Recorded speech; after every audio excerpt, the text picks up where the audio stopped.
Okay, so this is the system for massage spa or salon or any business na related dito like barbershop. So, pwede po ito system na to. So, we have here the dashboard, product master wherein you will put the product and services list, sales, therapist commission or staff commission. Palitan ko na lang. Staff commission. And then we also have expenses and then profit loss. So, madali lang siyang gamitin. Walkthrough ko lang kayo paano siya gamitin. So, first is ang ilalagay nyo or ang need nyo ma-input is dito sa product master tab. So, ang ginawa kong example dito is massage spa. So, need nyo ilagay dito yung mga services na ino-offer nyo. So, katulad dito, signature massage. Then, yung unit price niya na 500. And then, itong manicure na 120. Ayan. So, next is, dito, sa staff commission muna tayo. Dito nga i-input yung mga name ng staff nyo na eligible for commission.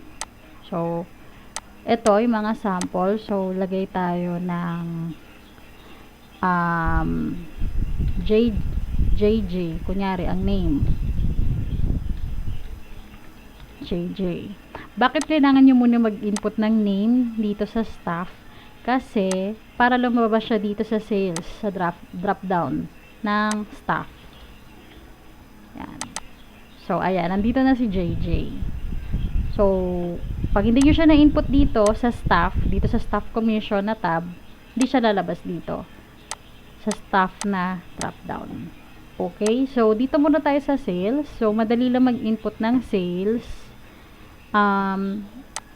Lalagyan nyo lang yung date 17 and then kung ano yung item or service, kunyari foot spa, so kunyari dalawa, same customer, then lalagyan nyo dito yung staff, kunyari si JJ, and then dito enter nyo kung magkano yung or ilang percent yung commission rate nya.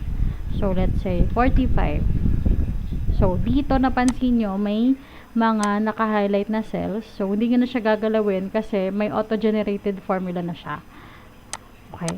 So, ito yung commission niya for that transaction. So, 225. Okay. So, dapat itong commission ni JJ and Weng magre-reflect dito sa staff commission. So, reminder lang, always, lagi nyong i-check yung start date saka end date.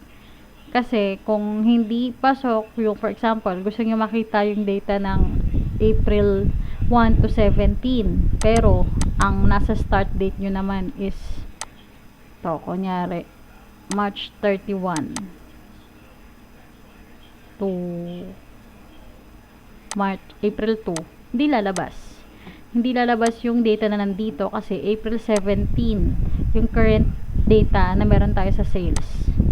So, dapat sakop yung 17. So, pwede naman yung start date nyo is same day, start date April 17 and end date April 17. Pwede naman multiple days like 2 days, 3 days, or 7 weeks. So, kunyari 17, gusto nyo makita yung whole week nito to March, yung 3rd week. So, dito pala sa start date, April 15 to April 21. So, yan. Lalabas yung commission nila. Okay. And then, next one is, and dito pala, bakit wala to? Teka, lagyan natin. Wait. So, dito sa taas, may mga data na rin na nakalagay. So, ito yung total sales, then yung quantity, yung total number of service na na-accumulate nyo, and then, itong total commission.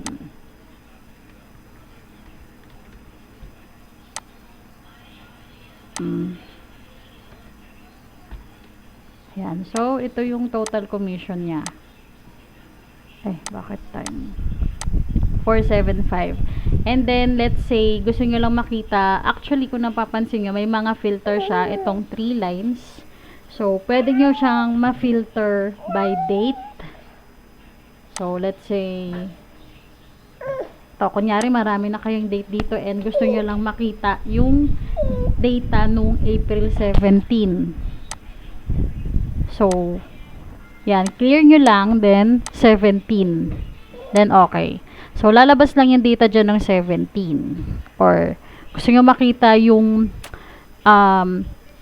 transaction or mga naging transaction ni staff J lang noong April 17. So, pwede nyo rin yan i-filter. So, okay nyo lang. Then yan. Ito yung transaction ni J. So, you can also do this para ma-double check kung tama yung data dito sa staff commission. So, para mabalik siya, click nyo lang ulit to, then select all, then okay. So, okay nyo lang yan.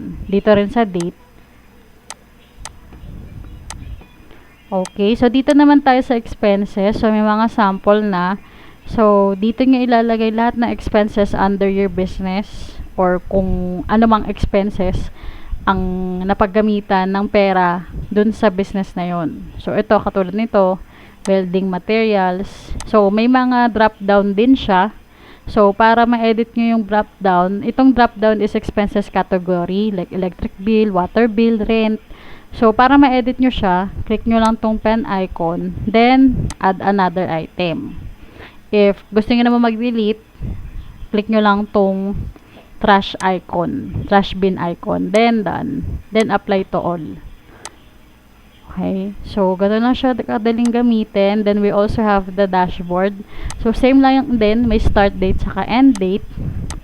So dito may kita nyo yung gross sales and then yung expenses. So let's say gusto nyo makita yung data for April. So ito yung gross sales niya and expenses. So wala tayong April dito na input, Feb lang tsaka March for expenses. Ayan. Then yung net sales is gross sales less expenses. And we also have the dashboard.